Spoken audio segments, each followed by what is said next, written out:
Now we head to the White House, where a short time ago, President Biden announced a new $800 million military aid package for Ukraine as Russia gains more territory in the east and Putin claims victory over Mariupol. Let's welcome in now Chief White House correspondent James Rosen, who has more on the president's announcement today. Hey, James.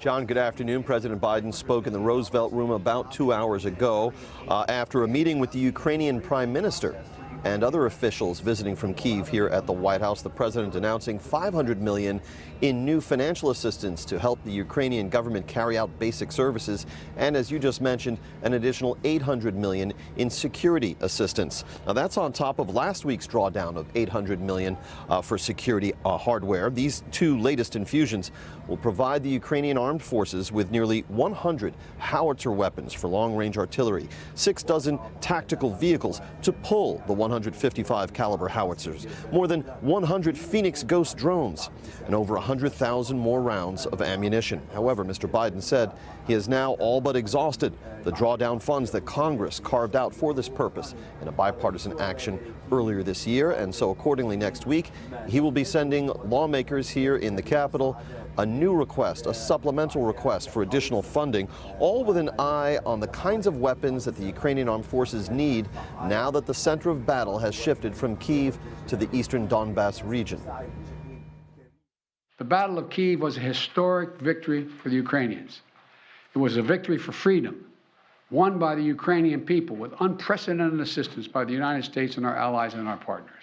Now we have to accelerate that assistance package to help prepare Ukraine for Russia's offensive that's going to be more limited in terms of geography, but not in terms of brutality. Not in terms of brutality. Combined with our recent drawdowns, it will ensure a steady flow of weapons and equipment into Ukraine over the next few weeks. Now, President Biden also announced a ban on entry to U.S. ports for all Russian ships. And he said there is no evidence at present to suggest that the Russians, as they claim, have completely seized control of Mariupol. John. James Rosen for us live at the White House. Thank you, James. Well, so there goes another tranche, hundreds of millions of dollars on top of the billions we've already sent to another foreign country to fight off a brutal foreign invader, Vladimir Putin. But what about the U.S. military? Are our men and women properly equipped if Vladimir Putin decides to invade Poland or another NATO country and World War III breaks out? Is that the white rage that General Milley was so concerned about not too long ago? Of course not. And even with Putin threatening to fire off nuclear ICBMs and China building up a naval empire in the Pacific, the Defense Department still had time to drop their new Equity Action Plan. It's a woke overhaul of the U.S. military, and it's just as bad as you might expect. And joining us now is retired U.S. Army Lieutenant Colonel and an advisor for PatriotAcademy.com, Alan West. Colonel West, great to see you as always. Good to be with you, John. Thanks so much. Well, I want to take a closer look at this plan. Folks can find it online, and it talks about one of the primary goals is to promote something called equitable artificial intelligence research and development. A quote from page 20 of the report says, AI need not be a threat to equity. It can also be an ally. AI can help the department map innovative new pathways towards greater ingenuity or equity in hiring, promotion, retention, and workforce management. So they're going to let the computers implement the woke strategy. My question is this: how does any of this help us fight Vladimir Putin or President Xi or any of these other hostile forces that want to bring us down? Yeah. Well, it doesn't. That's the whole point. The mission of the United States military, its armed forces, is to fight and win the nation's wars. And since we have seen in this administration coming in the debacle in Afghanistan, and we continue to see that our readiness is not as important. I'll give you a great case in point.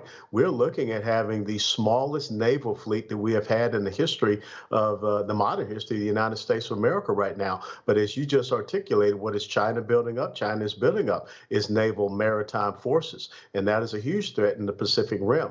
So for us to be focusing on diversity, equity, and inclusion and all of these things, we're undermining the readiness of our military forces. On top of that, we are expelling many of our special operators and some of our combat pilots because they are not taking this mandated shot, which is really an unlawful, illegal, and immoral order as well. So this administration is doing everything to focus away from military readiness and preparedness, undermining our national security.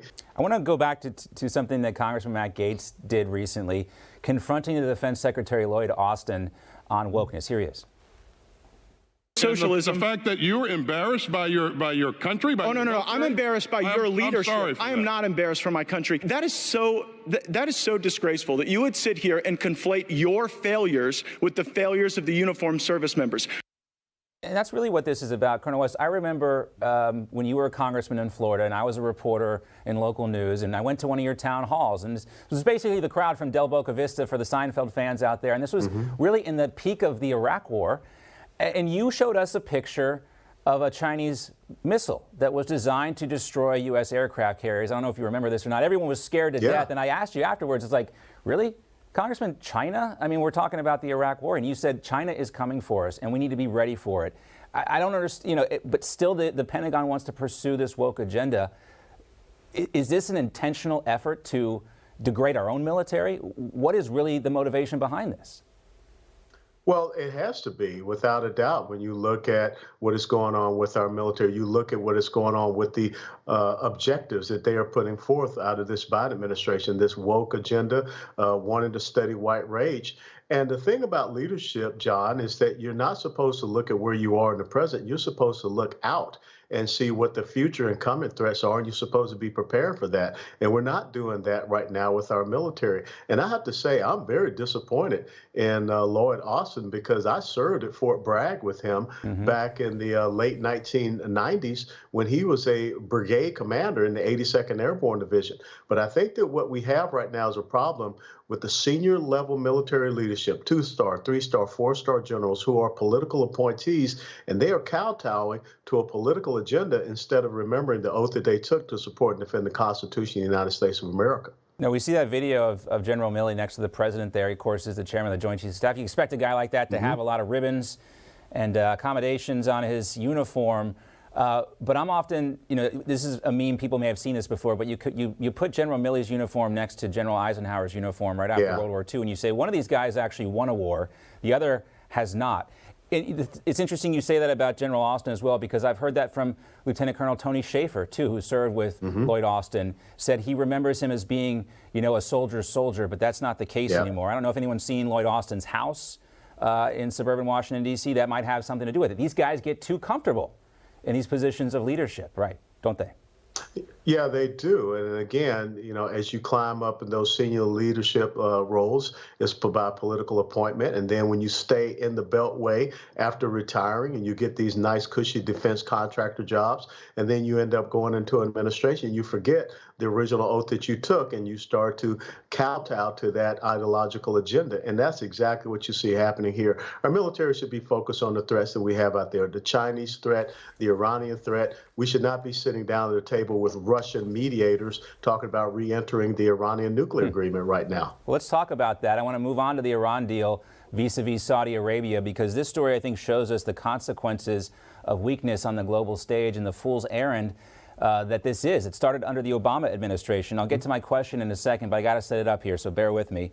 Mohammed bin Salman, the Crown Prince of Saudi Arabia, he has leverage over the Biden administration. He obviously knows that, and the Chinese as well. Last week, MBS phoned President Xi to reaffirm strong energy ties between the two countries. The Saudis have also signaled that they'd be willing to move off the U.S. dollar for their oil deals and do them in the Chinese currency, the yuan, instead.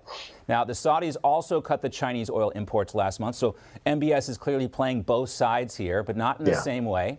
He also has more respect for Xi than President Biden, and we learned this from this Wall Street Journal article this week. It talks about how MBS phoned, it talks about how the first meeting between Biden's National Security Advisor Jake Sullivan and MBS, who reportedly wanted to strike a relaxed tone, but MBS ended up shouting at Sullivan after he raised the killing of Saudi journalist Jamal Khashoggi.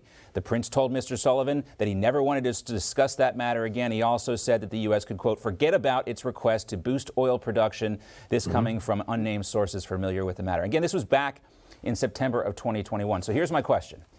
We're not even a year and a half into the Biden administration yet, and Saudi Arabia is now threatening to end a financial pact that's been a cornerstone of our relationship with them since the 1940s. If this administration continues to push the Iran nuclear deal, MBS might crash the U.S. dollar. So why can't Jake Sullivan and Tony Blinken and these guys take a hint, Colonel?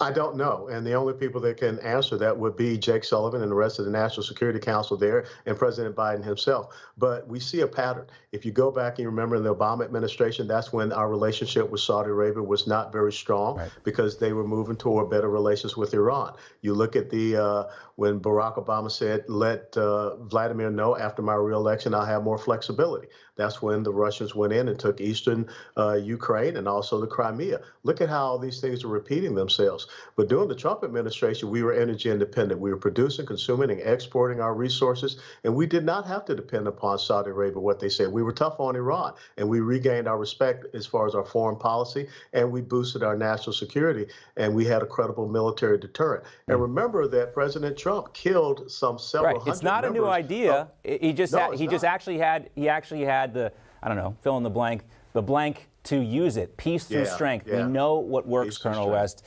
Always great to talk to you, sir. Really appreciate your time. My pleasure. Thank you, John. Colonel West. Take care.